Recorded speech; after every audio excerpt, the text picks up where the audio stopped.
Welcome, dear dreamer, to the Sleepy Mythologist, where myths unfold like petals under moonlight. Tonight, I'll tell you the haunting, forgotten tale of the Sphinx, not the riddle she asked, but the secret she whispered as her final breath slipped away into the desert wind. Before we begin, where in the world are you listening from? Are you curled up in a quiet room in Norway, resting beneath starry skies in India? Or maybe you're drifting off in a cozy home somewhere in the Americas. Wherever you are, I'm grateful you're here. Now let your eyes grow heavy, let the world fade, and follow me back to a time when gods walked with mortals and statues could weep. She sat still beneath the golden sky carved from weathered stone, her lion's body stretched out in eternal rest, her face turned toward the endless horizon. Sand drifted gently across her massive paws. The wind whispered past her ears, playing with her curls of stone as if trying to wake her from a dream that had lasted thousands of years. Travellers came and went, gazing up at her with awe, fear and reverence. But none truly saw her. She had been sitting there for so long that the world forgot she was ever alive. They saw her as a statue, a riddle, a monument, but not a being, not a soul. And yet, deep within the cold quiet of her chest, something stirred. Once, long ago, she had moved, not with the clumsy effort of muscle and bone, but with the weightless grace of spirit. Her thoughts drifted like clouds, her gaze pierced the hearts of men, her breath, invisible, still rustled the sand some nights, though no one could ever prove it. And beneath that mysterious smile, the one carved into her face with delicate precision, there was a silence so profound it seemed to echo, but this silence wasn't empty. It was full of memories that no longer had a place in the world, full of voices that had faded into myth, full of moments that had passed so long ago, the earth itself no longer remembered them. She remembered. She remembered the first time she watched the stars fall across the desert sky, before cities rose, before languages were born.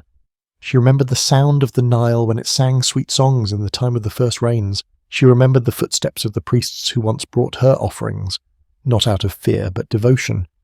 There was a time when she spoke, not often and never lightly. Her voice was low, almost like thunder trapped inside velvet. When she spoke, the earth listened. And when she asked her riddle, it wasn't out of cruelty, it was longing. She had seen the hearts of too many men, and most were made of shadows. She wanted someone, just one, to answer her not with cleverness, but with understanding. She waited year after year. She watched generations rise and fall, kingdoms came and crumbled, but the one she waited for never arrived. And so the silence grew heavier. Sometimes when the moon rose in a certain way and the stars aligned just right, her stone lips would tremble ever so slightly, not enough for the eye to catch, but the night wind always noticed. And in those rare moments, if you were lying in the desert with your ear pressed to the earth, you might have heard it. A breath, a sigh. Because even though she was stone, she had once been more. She had once been a daughter, a guardian, a creature of divinity born from starlight and sorrow. And what broke her heart most of all was not that she had been forgotten, but that the question she held, the one that lived inside her, had never truly been understood. They feared her, they studied her, they tried to measure her, but none of them ever asked her what she felt. And so, beneath her timeless smile, there was a sadness deeper than the sea, a silence that had learned to speak without sound, a whisper locked in stone, waiting, always waiting, until the day came when someone would finally hear it. Before she was stone, before she ever curled her paws into the warm dust of the desert, the Sphinx was a dream. Not a dream like the ones we have in sleep, but something older, something sacred. She was born at the edge of creation, where time had not yet settled into rhythm and where the stars were still children. The sky was darker back then, bluer, deeper, thicker with mystery. There, in the folds of the night, the goddess Nyx, mother of darkness, was wandering. She had birthed many things, the shadows, the fates, the spirits of dreams and silence. But something stirred inside her unlike anything before. A new thought. A vision of power wrapped in peace. A creature not quite beast, not quite god, not quite woman, a guardian not of gates or cities, but of truth. Nyx held this vision close to her breast and whispered it into the space between stars. She gave it shape using the quiet of midnight and the boldness of the moon. The creature's body she formed from lion's might, so that none could forget her power. Her wings came next, taken from a midnight eagle that soared across the heavens without ever being seen by mortals. Her face, Nyx, saved for last. With gentle hands, she painted it with the calm grace of the eternal feminine, both tender and impenetrable. Her eyes held all the wisdom of the void, and when she opened them, galaxies paused. That was the Sphinx, not yet a statue, not yet bound to the sand. She was still made of stardust and silence. The other gods took notice. Some were jealous, some were curious. Apollo watched her with particular interest, wondering how such a creature could exist without ever singing. He approached her one evening when the air between the worlds was thin and made her an offer, a gift, the riddle. A question, he told her, that is not truly about the answer. She accepted, not because she craved power, but because she was curious. A riddle, she thought, was not a trap, but a mirror, a way to show mortals who they really were, whether they solved it or not, and so the gift was sealed. The moment she received it, something changed. The stars around her dimmed slightly. Her form began to harden, not into rock, not yet, but into something heavier. A divine weight settled into her limbs. Purpose anchored her. She descended. Not fell, not was cast down, but descended gracefully into the realm of earth. She touched down in a land not yet called Egypt, where sand shimmered and rivers whispered through reeds. The animals saw her first. Jackals bowed. Birds stopped their songs. Even the crocodiles slithered back into the Nile in reverence. The people, those few early humans who dared wander near, trembled at the sight of her. Not because she roared, for she didn't, but because when they met her gaze they felt their souls tremble. She looked at them and saw everything. In those days she walked, her paws pressed into sand but never left tracks. She spoke only to the ones who dared to listen, and many turned away, too afraid of what her voice would reveal. Still she waited, but the longer she remained on earth, the heavier her divine body became. The dreams that once danced through her fur began to settle. Her wings, though vast, grew tired. And one day, as the sun rose in a blood-orange sky, she lay down beside a hill of sacred stone, rested her head upon her paws and whispered, "Let me remain." The gods heard her, and they granted her wish.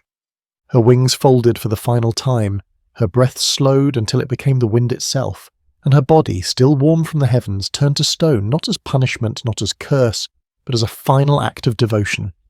She had chosen to stay, to watch, to wait, because she was not just a statue.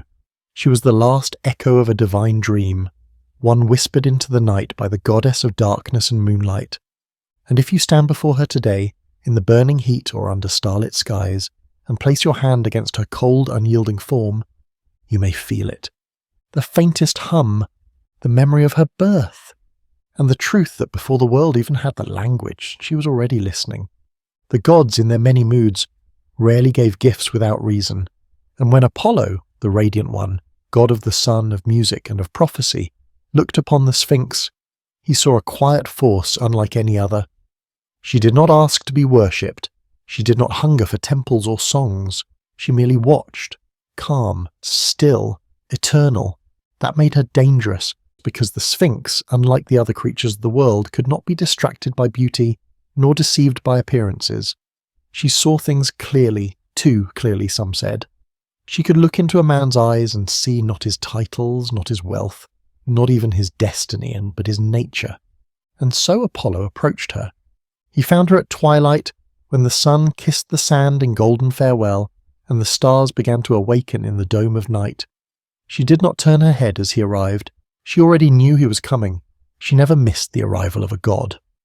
"You're still," he said, his voice like a harp strung across the sky. "I am watching," she answered. "I would give you a gift," he said, "if you will accept it." The Sphinx tilted her head, her mane of stone-soft curls catching the dying light. "A gift," she repeated, "or a burden?" Apollo smiled. "Sometimes they are the same." He did not hand her anything. He did not sing a spell or carve a talisman. Instead, he spoke 7 words, words that only gods can utter, words that have no direct meaning in human tongues, but when spoken, they enter the soul like a seed and begin to bloom. The moment he finished, her eyes widened, not in fear but in revelation. The riddle had been planted. It did not appear in her mind as a question, not right away. It came as a sensation, a strange warmth behind her thoughts. It pulsed softly, like a heart newly formed. Then it began to whisper, curling around her thoughts, threading its way through her dreams. The riddle would take shape over time. That was the nature of divine gifts. They revealed themselves slowly, like dawn creeping over mountains. It was not a single question. It was the echo of many. What is man? What does it mean to change, to age, to rise and fall? The Sphinx walked the earth, letting the riddle evolve within her. She tested it quietly. She asked it to trees, to the Nile, to the stars. She waited to hear how the world responded. She watched animals grow old and die. She watched children become parents. She listened to old women sing songs to newborns and to kings cry out in their sleep. And slowly the question settled. What walks on 4 legs in the morning, 2 at midday and 3 in the evening? To others it would sound clever, a puzzle to solve, but to her it was far more. It was the story of becoming, the cycle of human life stripped of ego and dressed in metaphor. It wasn't a trick. It was a mirror. Most who heard it failed not because they were unintelligent, but because they did not see themselves in it. They were always looking outward for the answer. But the riddle lived within them. That was the true brilliance of Apollo's gift. He had given her a question so intimate, so universal, that to answer it truthfully required self-reflection, and most feared that more than death. The Sphinx waited patiently. She made her home near the gates of the city of Thebes, where men came seeking glory, power, or escape. One by one they stood before her, and one by one they failed. She watched them tremble. She watched them lie.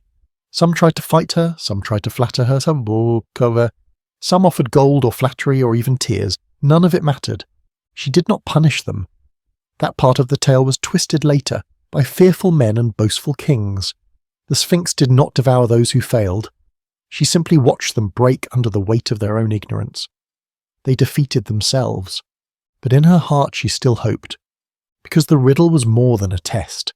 It was a plea. Will anyone truly understand themselves? Will anyone see what I see?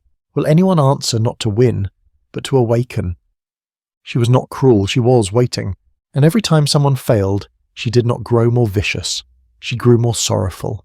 The riddle was her gift, but it was also her prison. She could not leave until it was answered, not just correctly, but meaningfully. Not until someone looked into her eyes and for the first time saw not a monster, not a challenge, but a reflection. That is what Apollo had given her. Not a trick, not a clever weapon, but a mirror made of words. And as the centuries passed and the sand crept higher around her pores, she still clung to one quiet, impossible hope. That someone someday would see the riddle for what it was. An invitation to know oneself. And in doing so would set her free. Her eyes were the first thing people noticed. They were not cold, as some legends claim, nor were they empty. They shimmered, deep and endless, like twin pools of obsidian touched by starlight. To meet the gaze of the Sphinx was to feel the weight of your own soul reflected back at you. Not with judgment, but with clarity so sharp it could cut through bone. Those who approached her expecting to see a beast were often taken aback. Her lion's body spoke of power and grace, but her face was something else entirely. It held an expression that was difficult to name. Not anger, not cruelty, something quieter, something sadder. As if she knew too much, as if she had seen every moment of your life before you lived it. The Sphinx did not move her eyes like a human would. She didn't dart her gaze around or flinch or blink in surprise. Her eyes were still but alive, burning with an ancient intelligence, steady and unshakable. They watched everything. The way your shoulders shifted with fear, the tremble in your breath, the secret you tried to hide behind your voice. Nothing escaped them. Some said her eyes held the memory of the stars. Others believed that they were windows through which the gods watched humanity. Curious, silent, waiting. But one thing was certain. If you stood before the Sphinx and met her eyes, you would come away changed. Not because she had cursed you, but because she had shown you something you could never unsee. There was a man once, a traveller from a faraway land. He had spent his life studying sacred texts, collecting artifacts, and chasing knowledge like a fever. When he heard of the Sphinx, he believed she was merely a relic of the past, a monument to human imagination. But when he stood before her, something happened. He looked into her eyes just for a moment, and in that moment he saw the truth of himself. Not the scholar, not the explorer, but the frightened child still hiding beneath layers of pride. He turned and ran, not from her but from what she had shown him. Because her eyes did not show you monsters or mysteries, they showed you, and that was often far more terrifying. There were others who came to test her, warriors, kings, poets, some with arrogance, others with hope. But each time her eyes measured them in silence. She did not speak unless the time was right. Her gaze alone was enough. It said, "I see what you are, not what you pretend to be." Her eyes knew every secret you had buried. They knew the lies you told yourself to fall asleep. They knew your longings, your regrets, the moments you wished you could erase. But they also knew your beauty, the parts of you even you had forgotten, the dreams you let go of, the small kindnesses you thought no one saw, the ache in your heart to be understood. That's what made her so strange, so unnerving. She wasn't cruel, she was honest. Even the animals felt it. Birds that flew overhead would sometimes pause and circle as if drawn by her quiet presence. Stray dogs in the desert would approach her with lowered heads, not out of fear, but respect. They too could feel the weight of her watching. The Sphinx did not blink often. When she did, it was slow, deliberate, like the closing of a temple door. And when her eyes closed, it was said the stars above would flicker, uncertain. Some say her vision could stretch through time, that when she looked at you, she could see not only who you were, but who you would become, the choices you had not yet made, the betrayals you would commit, the forgiveness you would seek. Perhaps this was why her gaze made people weep, not because of what they were, but because of what they knew they could have been. But there was one thing her eyes could not do. They could not lie. They could not soften the truth or decorate it with kindness. They reflected only what was already there. In a way, they were like still water, calm, dark, unmoving. But when you leaned in, when you looked closely, they showed you your reflection. And sometimes the reflection looked back and asked, "Is this really who you are?" And that question, unspoken but clear, lingered long after you had left her presence. It followed you in dreams. It echoed in quiet moments. It stayed not because she forced it upon you, but because once you've seen the truth, you cannot look away. Her eyes were not weapons. They were not gifts. They were revelations. And for those who dared to face them fully, they were freedom. It happened only once. The Sphinx, who had watched over centuries of dust and empire, whose silence had withstood storms and kings, wept. No one had ever seen her cry before. Many didn't even believe it was possible. After all, she was made of stone, immovable, eternal, carved from the very bones of the earth. Tears, they said, belonged to the soft and fleeting. But that day something changed. It began with a boy. He was small, perhaps no older than 7 or 8, thin, barefoot, dressed in a tattered robe stitched together by loving, clumsy hands. His village lay not far from the base of the plateau where she sat, a place forgotten by merchants and missed by maps. The people there lived simply, quietly, and mostly in fear of the great creature said to watch from above. The boy had heard the stories, of course. Every child did. The adults spoke of the Sphinx in hushed tones, warning against wandering too far into the sands. They said she was cursed, that she asked questions that could drive you mad, that she would eat you whole if you dared answer wrongly. And yet, despite these terrifying tales, the boy felt no fear, only a deep, inexplicable pull, like something inside him already knew her. One morning, before the sun had fully risen, he slipped away from the village, carrying nothing but a crust of bread and a carved wooden toy, a lion, worn smooth from years of handling. His feet made no sound in the cool morning sand. The wind was gentle as if guiding him. When he finally reached her, he didn't fall to his knees or stand in awe. He didn't beg or boast or question. He simply stood there, head tilted slightly, as though trying to understand why her eyes looked so sad. The Sphinx, for her part, did nothing. At first, she had seen countless pilgrims, warriors, and would-be heroes come to her with wide eyes and swelling egos. She had seen them tremble and boast and scream, but never, never had a child approached her with silence and stillness. She turned her gaze toward him, slowly, not to frighten him, but because she was curious, and when their eyes met, something stirred. He smiled at her, a small, simple smile, not the smile of someone seeking reward or favour, not the nervous grin of one hoping to survive, but the kind of smile children give to animals and trees and stars. The kind of smile that doesn't ask anything back. She did not speak, neither did he. Instead, the boy sat at her feet. He pulled out the little wooden lion and placed it gently beside her paw. Then, resting his cheek against her ancient foot, he closed his eyes, as if he trusted her, as if she were not a monster, not a myth, but something familiar, something safe. The Sphinx, for the first time in ages, felt the tightness in her chest begin to loosen. Something warm and unnameable rose up from the depths of her being, something she had not felt since the stars were young. Memory, longing, love. And then, without warning, without ceremony, it happened. One tear. It welled up in the corner of her stone-carved eye, shining in the morning sun like a drop of molten pearl. It traced a slow, glistening path down her cheek, leaving behind a dark, shimmering trail on her otherwise unyielding face.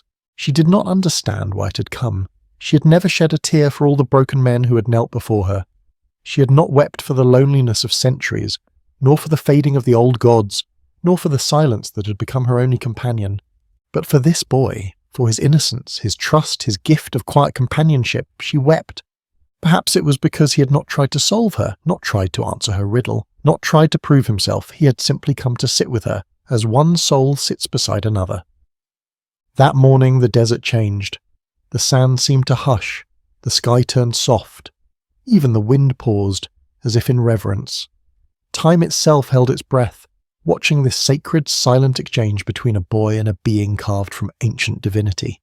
Eventually the boy stood up. He gave the Sphinx one last look, a look full of gratitude, not awe. He picked up his wooden lion, brushed the sand from its back, and walked away.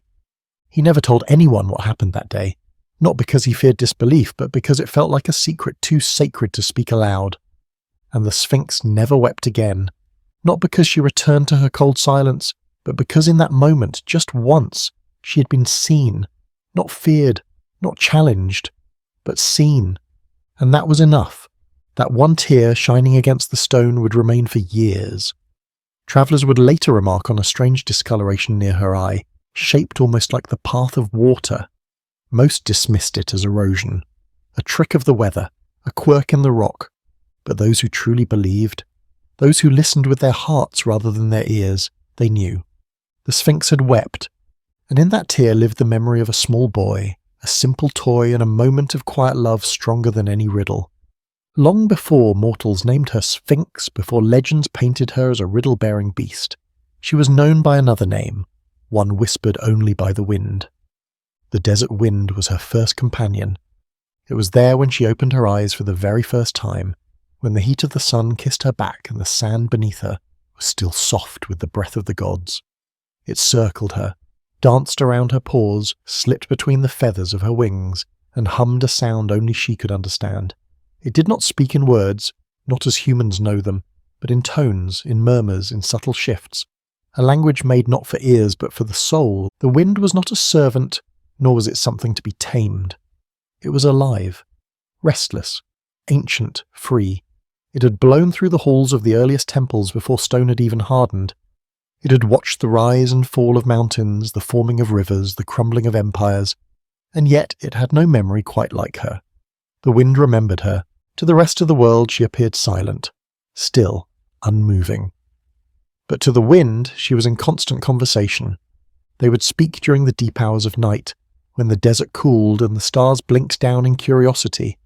The wind would tell her stories of cities blooming like flowers in distant lands, of ships crossing unknown seas, of songs carried on the backs of migrating birds.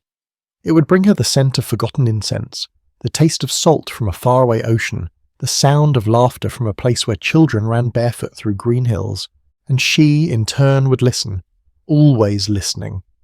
That was what made her so different from the gods, who so often demanded to be heard. The Sphinx listened without interruption, without judgment. Her silence was not emptiness. It was an embrace. The wind trusted her. Sometimes, when it was feeling particularly playful, the wind would wrap itself around her like a shawl, howling through the cracks in nearby stone, teasing grains of sand up into little spirals. And on those rare occasions, when no mortals were watching, the Sphinx would close her eyes and smile, just barely. The corners of her lips would shift like the edge of a shadow, not enough for statues to notice. But the wind saw. The wind always saw. It was the wind that gave her a secret name, the one spoken in gusts and hushes, in warm breezes and furious gales. A name made of breath and movement, impossible for human mouths to pronounce. If one ever came close to hearing it, it would sound not like a word, but like the first sigh of dawn, or the exhale of someone finally safe. As centuries passed, empires rose and crumbled at her feet. Battles were fought within her shadow. Pilgrims came and went, bringing offerings and questions and fear. Still the wind remained. Faithful, unchanging, it never stopped whispering. Even when the world forgot her purpose, when myths turned her into a symbol of danger or arrogance or punishment, the wind never turned away. It still called her sister. It still brought her secrets from beyond the mountains, beyond the rivers, beyond the reach of even the gods. There was a moment once, long after she had become silent to all but the wind, when a philosopher came to her, a man of great learning who had travelled far in search of truth. He sat beneath her gaze for 3 days and 3 nights, saying nothing, eating nothing. On the 4th day a wind swept across the sands, strong and sudden, wrapping around them both like a veil. The philosopher stood, and in that moment he claimed to hear something, not a voice, but a feeling, a presence. He wrote in his journal, "The desert speaks. It speaks through her." No one believed him, but he was right. She and the wind were never separate. They were twin witnesses to the passage of time, one made of stone, one made of sky. Where she watched, the wind wandered. Where she listened, the wind carried stories. Where she sat still, the wind moved with wild abandon. Together they made balance. Stillness and motion, silence and song. And when the end of days comes, if it ever does, it will not be fire or flood that carries her away. It will be the wind, her sister, her keeper, her one true friend. The wind will rise in one final storm, not of rage, but of remembrance. It will lift her gently, piece by piece, grain by grain, until all that remains is a whisper, a breath drifting into the sky where the stars first gave her form. And she will be free again, not stone, not legend, but motion, memory, wind. He came walking out of the east under the heavy weight of his own destiny, a man named Oedipus, young, proud, marked by the gods in ways he did not yet understand. His footsteps were steady, but not without pain. He had walked far through dust and ruin, driven not by wanderlust, but by a sense of something missing, a life that didn't quite belong to him, and a future he didn't fully choose. The city of Thebes lay in the distance, cloaked in fear and silence.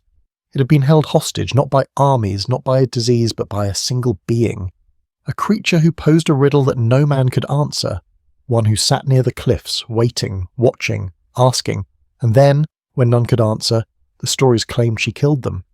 This was the legend Oedipus had heard. A monster to be outwitted, a threat to be destroyed. He did not come to speak, he came to win. And yet, when he stood before her, when he saw the vastness of her lion's form, the curve of her wings resting like sleeping shadows at her sides, the terrible grace of her face, he hesitated, not out of fear, but because she was not what he had imagined. She was not snarling, she was not cruel, she did not lunge or mock or threaten. She simply sat, as she had for centuries, and turned her gaze toward him. The moment their eyes met, the desert fell silent. Even the wind, her ever-whispering companion, seemed to pause, curling around her like a veil. Time softened. The air grew still. And then, in a voice older than any language Oedipus knew, she asked, "What walks on 4 legs in the morning, 2 at midday, and 3 in the evening?" He had heard of this riddle, of course, the famous challenge, the test. Many men had stood here before, full of pride and bravado. Many had failed. Most had tried to answer too quickly, eager to prove themselves. Others tried to trick her or to buy their way past with gold or threats, but none had seen what lay beneath the words. Oedipus answered her question, as we know, correctly, calmly. "Man," he said, "as a child he crawls on 4 limbs. As an adult he walks upright. And in old age he uses a cane, 3 legs." Silence followed, not triumphant, not celebratory. He waited for her to scream, to vanish, to break apart as the myths foretold, but she didn't move. She only stared at him, her expression unreadable. Something passed between them, an unspoken recognition. For a single breath she looked not like a statue, not like a riddle keeper, but like a soul who had finally been seen. Then very slowly she smiled, not the cruel, victorious smile that bards would later write about, not the vanishing grin of a defeated demon, but a soft, tragic smile, the kind one wears when watching the final moment of a long dream. Because in that moment she knew. He had answered the riddle, yes, but not truly. He had solved the words, he had cracked the puzzle, but he had not understood its heart. The riddle was never meant to be conquered. It was not a barrier, it was a doorway. She had never longed for a correct answer. She had longed for connection, for someone to understand the meaning hidden beneath the question, the cycles of life, the frailty of flesh, the beauty of change, the quiet pain of time passing. She had wanted someone to not just speak the words, but feel them. But Oedipus, for all his cleverness, did not. He answered like a warrior, like a prince, like a man who needed to win. And in doing so he did not see her, not fully. And yet she smiled, because her duty at last was complete. The gods had anchored her to the earth until the question was answered, and now the riddle had met its reply. So she stood, for the first time in centuries, her wings unfurled, not with menace but with grace, like sails catching a wind long waited for. Oedipus stepped back, startled, but she made no move toward him. Instead, she lifted her gaze to the horizon. Her eyes shimmered, not with tears but with something deeper, a farewell. And then she stepped forward, past him, toward the edge of the cliff. She did not fall, she descended, as if returning to a place she had never truly left. Some say she threw herself from the rocks in despair. Others claim she vanished in a puff of smoke. But neither is true. She was released. Her time in the world of stone and sand had ended. And though Oedipus stood victorious, what he failed to see, what few ever understood, was that this was never a contest. It was a prayer, a question whispered across time, aching for understanding. He would go on to greatness, unruliness, and ruin. He would uncover truths far more painful than riddles. He would know blindness, both literal and spiritual. He would learn far too late that solving a problem is not the same as grasping its meaning. And somewhere in the hidden folds of the wind, the Sphinx watched him. Not with bitterness, not with judgment, but with the quiet mourning of someone who had waited lifetimes for a different kind of answer. She had not lost, she had been released, and the world, though it did not notice, became quieter without her, as if an ancient song had finally reached its last note and left behind only the echo. She leaned in ever so slightly. The riddle had been answered, the long vigil was ending, and in that moment, so thin it could barely be held by time, she moved her lips. No one expected it. The legend said that upon defeat the Sphinx would vanish, throw herself to her death, or crumble like a brittle stone. But what they did not know, what the bards never wrote down, is that she spoke once more. She had guarded the riddle for centuries, but she had also guarded something else, a final truth, hidden even deeper than the riddle itself, a truth so powerful, so intimate that it could only be given at the very end. And now, as her task dissolved like mist in the sunlight, she whispered it, but no one heard. The wind had been her companion for eons, its voice always dancing through the dunes, always catching her every sigh and secret. But on that day, at that precise moment, the wind was still. It had paused in reverence, thinking her silence would be eternal now. It did not expect her to speak again. It listened too late. The whisper came like a breeze barely born, softer than breath, lighter than thought. It passed through the space between her and Oedipus, who stood dumbfounded, proud and distant, already imagining his triumph and crown. He did not lean forward. He did not ask her to repeat herself. He did not even realize she had spoken. And so the whisper slipped past him. It floated out into the open air, a tiny vibration of truth, and for a moment it hovered, just above the edge of the cliff, suspended in the golden light of afternoon. Then it vanished. No birds cried, no thunder rolled. The world simply went on. But what had she said? That question haunted the wind. It circled the desert for centuries after. searching for the lost sound, hoping to catch some echo caught in the rocks or in the hollow bones of vultures. It raced through caverns, dove into tombs, rattled the reeds beside the Nile, but it found nothing. And yet some say the whisper was not lost, it was heard, just not in the way we understand. A wandering monk once claimed he felt something shift in his heart as he passed the ruins of Thebes. A shepherd girl said that she suddenly knew the meaning of forgiveness as she laid her head on a stone near the cliff. A blind man dreaming under the stars wept and said, "She told the truth, didn't she? Because the whisper was not meant to be heard with ears. It was meant to awaken something. And for those who carried that stillness in their spirit, for those who could listen not with sound but with soul, the whisper would sometimes arrive like a memory of a dream they had never lived. Some believed the Sphinx had said, 'The answer was never the riddle.' Others swore she whispered, 'You are the question.' A few mystics, lost in trance, muttered that she had spoken a name so old and pure that the world itself had forgotten it. But none of these answers were certain, none were complete, because the whisper was not a word. It was a truth, and truth, when spoken by something as ancient and sacred as the Sphinx, does not land in a single place. It spreads, it dissolves, it becomes part of the earth, part of the night, part of the hush that comes just before dawn. Still, those who believe often return to that place, standing where she once sat, eyes closed, letting the wind move around them. And sometimes when the desert is quiet and your heart is wide open, you feel it, a warmth that is not heat, a presence that is not form, a whisper that is not sound. And though you cannot say what it was, tears may come anyway, because something inside you will remember, not the words, but the feeling of something sacred, ancient and impossibly gentle brushing against your soul. That was her final gift, not the riddle, not the challenge, but the whisper. A secret not meant to be solved, but felt. Long after her form had disappeared from the cliffs, long after Oedipus had walked on to meet his fate and the world believed the riddle had died with her, stories began to drift through the windswept villages and across the shifting sands. Stories that whispered something strange. The Sphinx still moved. They were soft tales, often dismissed. A shepherd guarding his flock under moonlight claimed to see a shape pass across the dunes, large, graceful, and utterly silent. A merchant swore that as he wandered too far from his caravan one twilight, he found a massive paw print in the sand, perfectly formed, with no others leading toward or away from it. Priests at a forgotten temple told of a statue that seemed warmer than the rock around it. Its face slightly changed as if someone had wept in stone. No one believed them, not truly. After all, the Sphinx was gone. She had leapt from the cliff or vanished into the ether, or crumbled into time. But something lingered, an essence that refused to be buried by myth. The truth was, the Sphinx had never fully been stone. Even when her body rested at the edge of the desert, unmoving for centuries, she was still a creature of spirit. Her form may have been solid, but her nature was not bound by matter. The gods had made her from silence and starlight, and those things are not easily destroyed.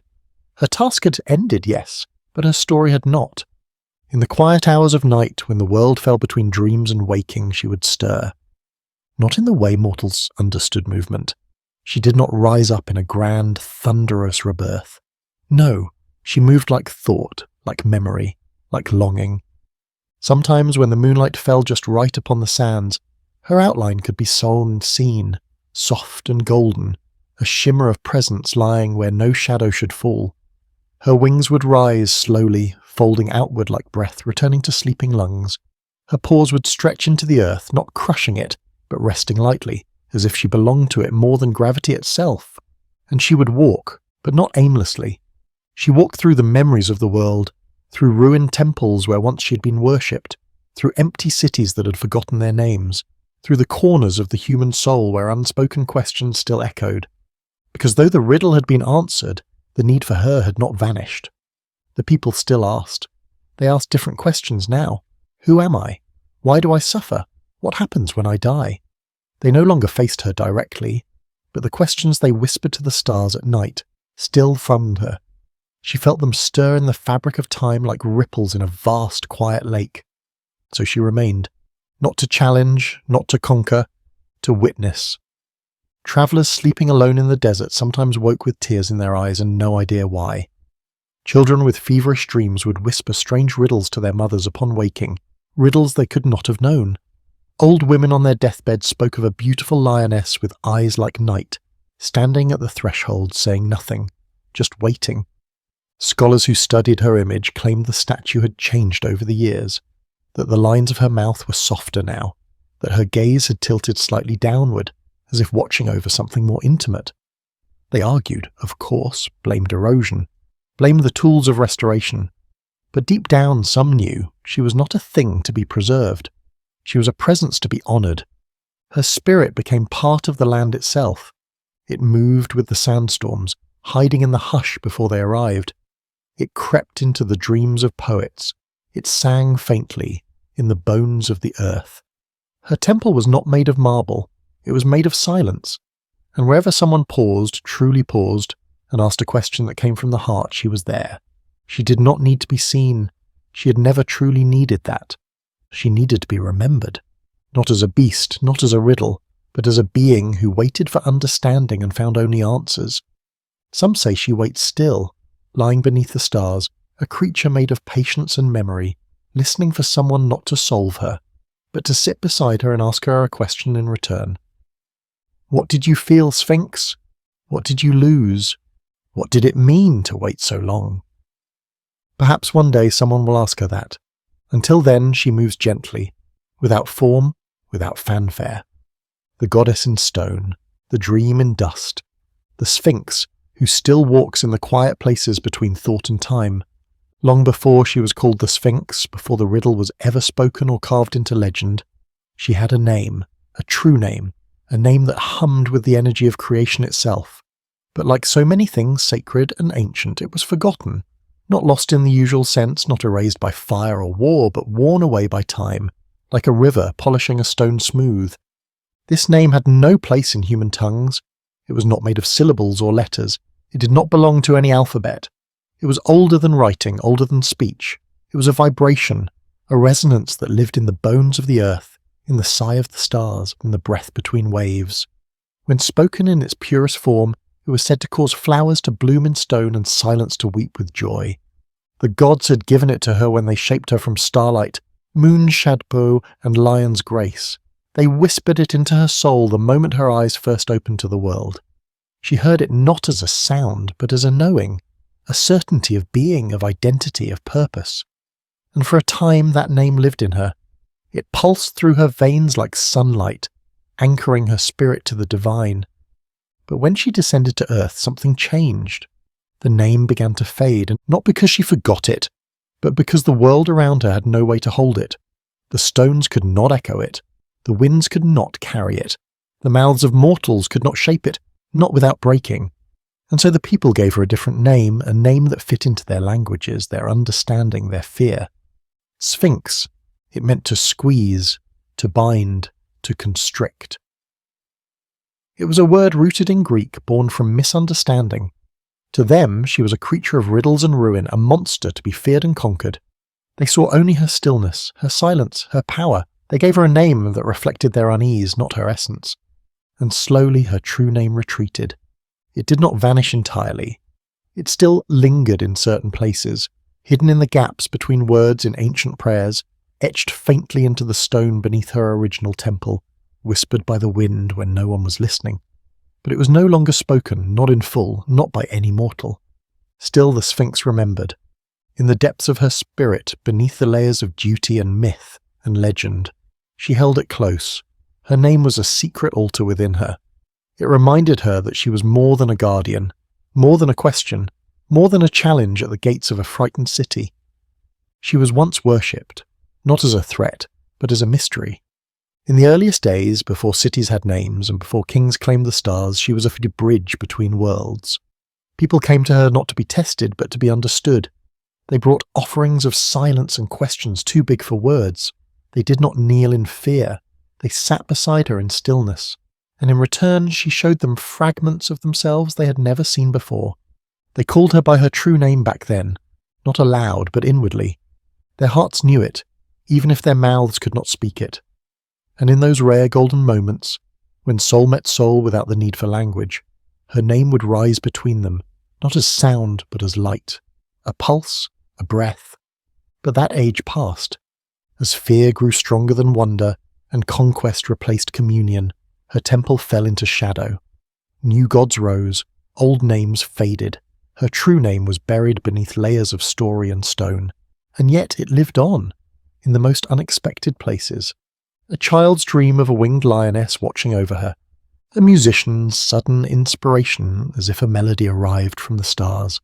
A poet's vision of a silent guardian who knows more than time itself. A weary traveller's sense upon standing before her statue that they are somehow home. These are echoes, not of the myths, but of the name, because her name was never just hers. It was a song about truth, about the beauty that lies in stillness and the sacredness of questions that have no answers. Some say that if you sit long enough at her feet, when the moon is high and the desert sleeps, you may hear it, not with your ears, but in your chest, in the quietest part of your breath. It might arrive like a tremble, a sudden warmth, a wave of memory that isn't yours. You will not be able to repeat it, you will not be able to write it down, but you will know it, and in that moment, you will understand what the world once forgot. She was never meant to be feared. She was meant to be remembered, not as Sphinx, the strangler of men, but as the bearer of a name so holy it could only be spoken by the soul, the name that was never lost, only waiting. Beneath the great pause of the Sphinx, hidden in the folds of rock and shadow, there is a chamber that few know exists. Fewer still have entered it, and among those who have, none emerged unchanged. This chamber is not marked by carvings or guarded by walls. There is no visible door, no grand staircase, no inscription that calls out to the curious. It exists between layers of stone and time, beneath the sand-blown silence that blankets the world above. It was not made by chisels or hammers. It was not constructed by kings or workers or priests. It was dreamed into being. Long ago, before the Sphinx had taken her final position, when she still walked in the space between the stars and the earth, the gods created the chamber as a womb of sacred knowledge, a place to store not objects but truths, not treasures of gold or gems, but something far more delicate, memory, essence, spirit. They called it the temple beneath. Not a temple in the way we imagine, no altars, no statues, no offerings, but a still place, a sacred xian. It was designed to hold the invisible weight of eternity, and the Sphinx was placed above it not to guard it, but to echo it. Her body, her stillness, her gaze, these were extensions of the temple's purpose. She was not separate from it. She was the outer form of its inner soul. Those who stand upon her pause, massive, weathered, solemn, do not realize they are standing above one of the oldest spiritual sanctuaries on earth. They feel the stone, the sun, the wind. They feel history, but they do not feel the soft, humming presence beneath them. They do not feel the heartbeat of the chamber, pulsing slowly, like the earth itself is dreaming. Legends tell of secret tunnels, hidden doors opened only by those with the right words or pure intentions.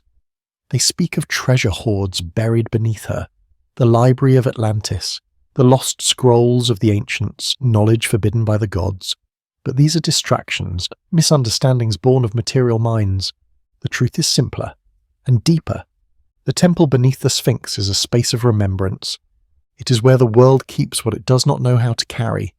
The grief of extinct species, the laughter of forgotten children, the final thoughts of ancient queens, the prayers whispered into empty air by those who had no one left to hear them. All of it is stored here, lovingly, quietly, forever. The chamber holds them the way the sky holds stars, effortlessly, endlessly. It is also a place of questions, not the kind that seek answers, but the kind that seek being heard. Questions like, why do we suffer? Where do we go when we die? Is love stronger than time? Can a soul be broken? These questions drift down into the chamber like pollen. They rest in its stillness and dissolve into wisdom, waiting to rise again when someone, somewhere, is ready to listen. Some say that when the world ends, when fire or silence or light consumes all things, the temple beneath the Sphinx will be the last place to fall, because it is not made of stone, not truly. It is made of the unseen fabric of understanding, of the yearning all beings share, whether human, divine, or something in between, and the desire to be known. And in that space, beneath the weight of centuries, there is no fear, no noise, just the hum. A sound not heard but felt, Those rare few who have claimed to enter it through dreams, visions, or moments of deep meditation describe the same thing.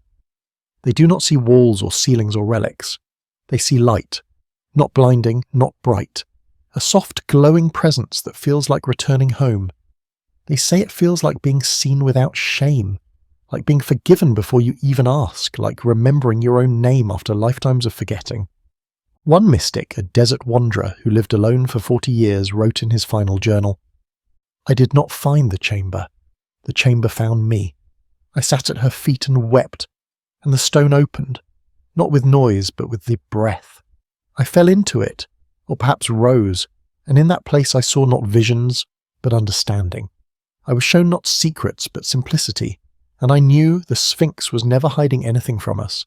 She was waiting until we were ready to hold it. The temple beneath her is still there. It does not decay, it does not close. It waits. It waits for those who can see with more than eyes, for those who can feel with more than flesh, for those who come not to conquer, but to remember. And perhaps one day, when the world is quiet enough, when the hearts of people grow soft again, someone will kneel at her feet, not in fear, not in awe, but in understanding, and the chamber will open wide, not to reveal, but to receive. She never wanted to be a monster. That was the great tragedy of her story, the quiet truth buried beneath centuries of myth, misinterpretation and fear. The image we know of her today, a fearsome hybrid creature, crouched with sharpened claws and cold, knowing eyes, is not the form she chose. It was the shape she was given, the shape she was bound to. Before she became stone, before her name was twisted by poets and her presence reduced to a riddle, she was something else, something radiant. Her earliest form was not terrifying. It was beautiful, terrible only in its majesty, the way a lightning storm or a rising tide might be. She shimmered with power, yes, but it was not the power of destruction. It was the power of stillness, of knowing. In those ancient days, when the world was soft and freshly made, the gods sculpted many beings from celestial thought. Some were made to govern, others to serve, and a rare few to witness. She was of the last kind, a witness to the sacred rhythms of life, the crawling of the infant, the pride of the adult, the trembling of the elder. She was created to feel all of it, to absorb the ache and awe of living, and to hold it gently in her vast and open heart. But the gods are not immune to envy. There was one, a minor deity now forgotten by name, who looked upon her with disdain. He did not understand why such a gentle creature had been given the power to see what others could not, why she was allowed to dwell in the borderlands between worlds, neither divine nor mortal, neither flesh nor spirit. He did not see her compassion. He saw only what he lacked. And so he cursed her, not with anger, but with a cruel kind of cleverness. He did not bind her with chains. He did not strike her down. Instead, he whispered to the world a new story, that she was dangerous, that she was a beast, that she devoured those who could not answer her, that her silence was not wisdom, but menace. And the world believed him, because the world often believes the louder voice, not the truer one. As the story spread, her form began to change, not physically at first, but perceptually. People no longer approached her with reverence. They came with suspicion, fear, and slowly, painfully, the shape of that fear took hold. Her wings grew heavier. Her eyes, once soft with understanding, hardened to meet the gaze of those who only saw a threat. Her body, once luminous, turned to stone, not because she chose it, but because it was the only way to bear the weight of their misunderstanding. Her riddle, too, began as something tender, a meditation on life, change and time.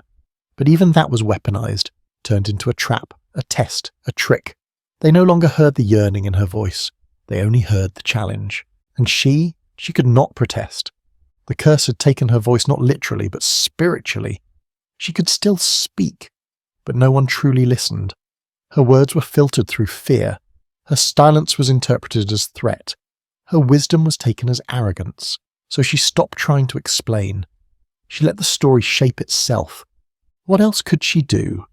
But deep within her, the longing never died. She still remembered what it felt like to be seen as a guide instead of a gatekeeper. She remembered the soft-footed travellers who once laid their heads against her paws and wept, not in fear but in relief. She remembered the time before fear took over the world. and she longed, not for worship, not for praise, but simply to be understood again. There were moments, rare and fleeting, when the old memory returned. A child who approached her without fear.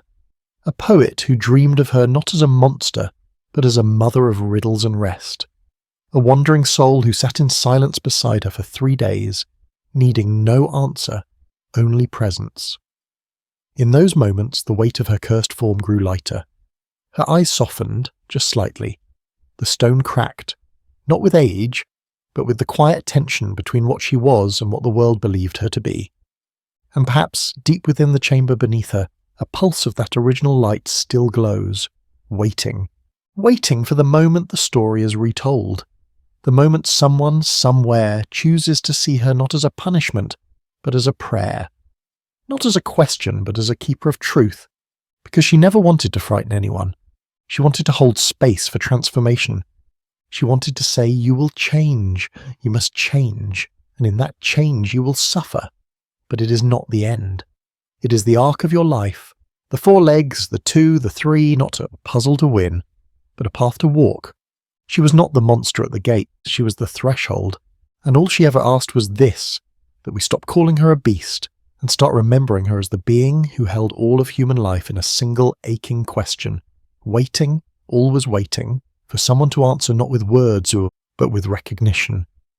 At night, when the desert grew cold and the stars blinked down like ancient eyes, she would sing. Not in the way mortals sing, with notes and breath and trembling throats, but with something deeper, older.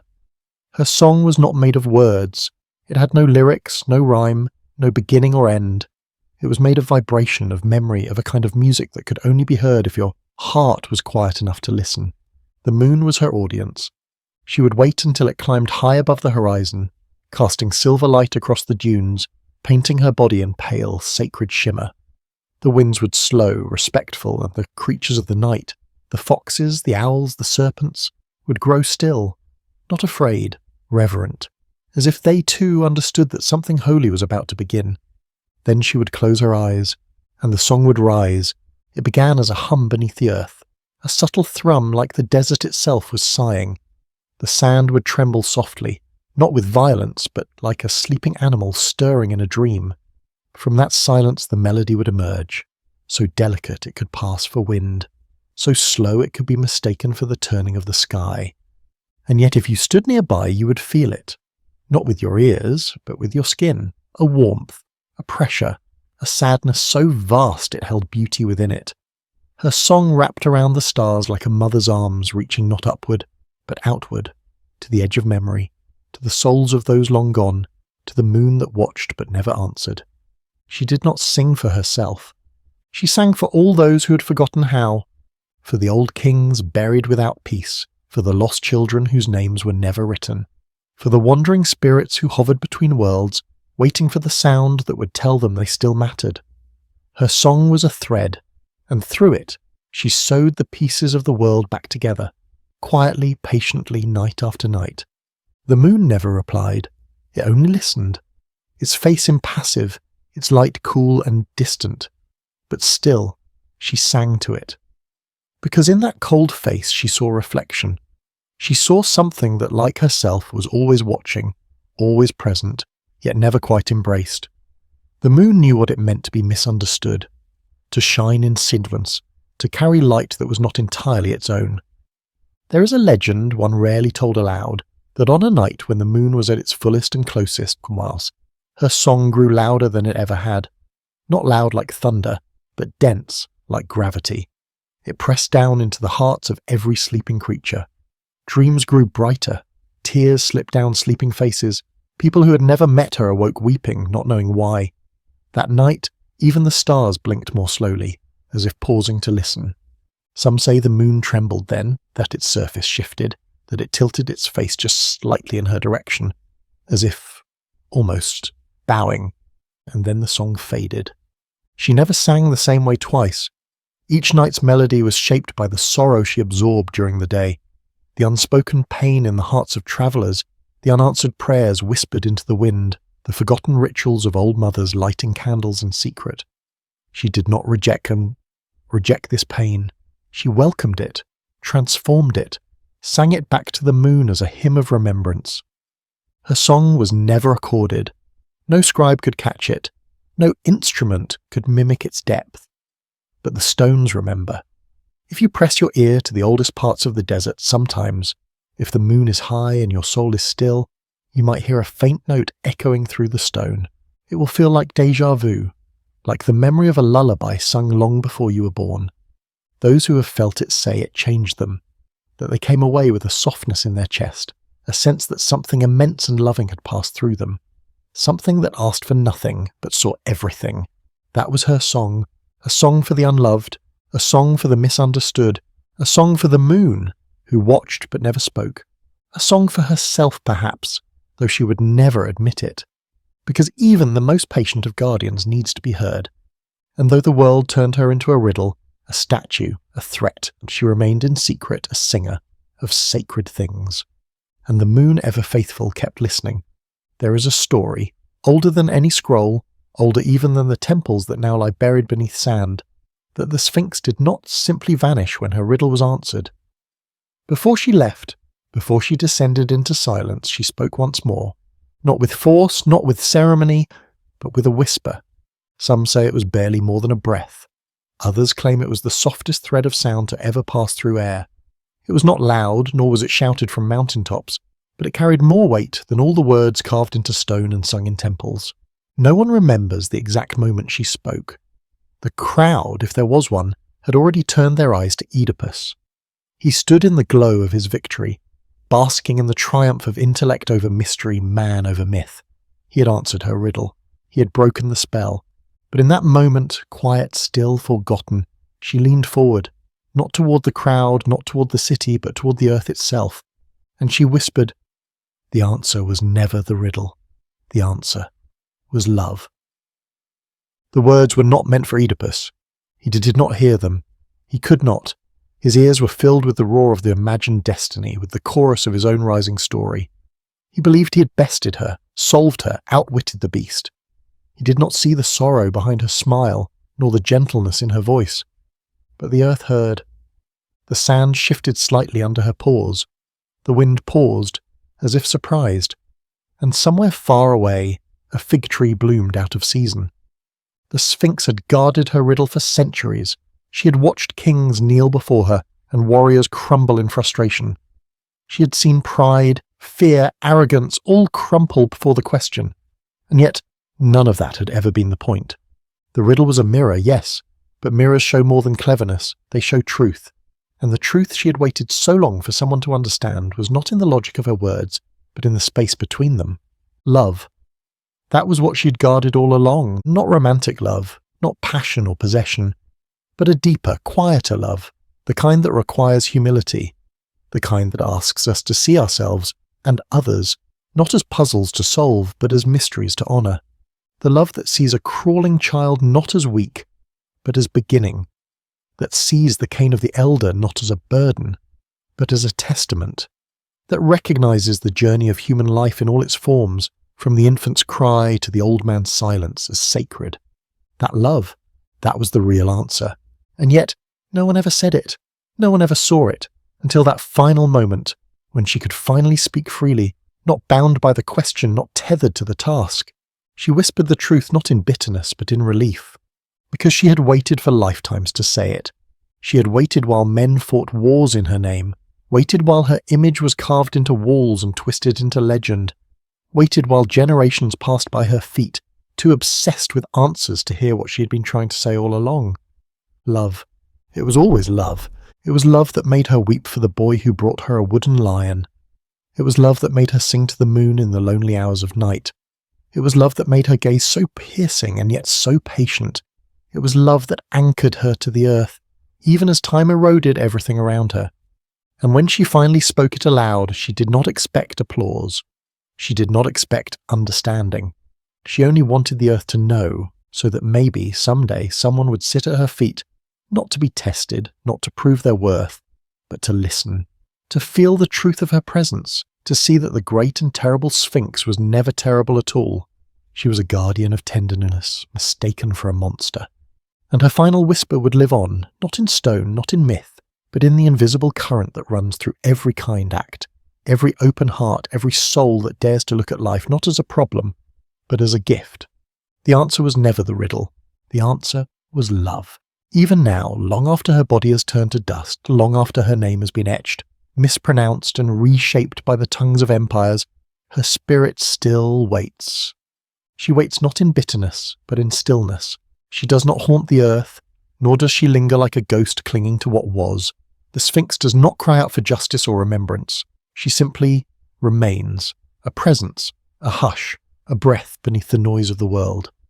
Some say she is a memory that drifts through dreams, that those who need her most, those standing at the edge of transformation, those who are lost between what they were and what they are becoming, find her, even if they do not know it. She appears in strange forms, a voice that offers no command, only calm, a figure in a dream with the eyes of a lioness and the heart of a mother, a fleeting warmth that wraps around the chest when no one else is near. She does not speak first, she never did, she waits, because what she offers is not instruction but recognition. She waits for those who are tired of being clever, tired of trying to solve life. She waits for the ones who have realized that strength does not lie in answers, but in questions asked with reverence, in the humility to sit with the unknown and not rush to fill the silence. And when those weary, wandering souls come to her, whether in sleep or solitude, grief or stillness, she opens her eyes. Not the stone eyes once carved by ancient hands, but the eyes of the eternal. Eyes that do not simply look but see. They do not judge. They do not command. They receive. And she listens. Because the final mystery of the Sphinx is not that she was a keeper of riddles. It is that she herself was longing to be asked. Longing for someone to say, "What do you hold? What have you seen? What did it feel like to wait so long in silence, misunderstood?" No one ever asked her. Not the warriors, not the kings, not even the poets. They came with their riddles, their egos, their fear. But she waits still for someone who does not want to conquer her or decode her or reduce her to myth. She waits for the one who will sit beside her with nothing but quiet and a heart ready to feel what words cannot say. She waits for the child who dreams with wide eyes and no judgment. She waits for the elder who has known loss deep enough to respect mystery. She waits for the soul who can bear the truth without trying to reshape it. Because when you find her, not in the sand, not in the stone, but in yourself, you will realize the final truth she carries, that the journey was never to solve the Sphinx, but to become her, to sit in stillness, to hold space for others, to carry deep truth without shouting it, to know sorrow without bitterness, to love fiercely without demand. And if you are quiet enough, broken enough, soft enough, you may feel her. Not like a vision, not like a voice, no, but like something vast and ancient folding itself around you. A warmth, a knowing, a memory that does not belong to you and yet has lived in you forever. And in that moment you will understand she is not gone. She was never merely a statue, never simply a legend. She is a threshold, a keeper, a mirror for the soul. And though centuries have passed and the desert has shifted and her name has been buried beneath thousands of others, her spirit still waits for you.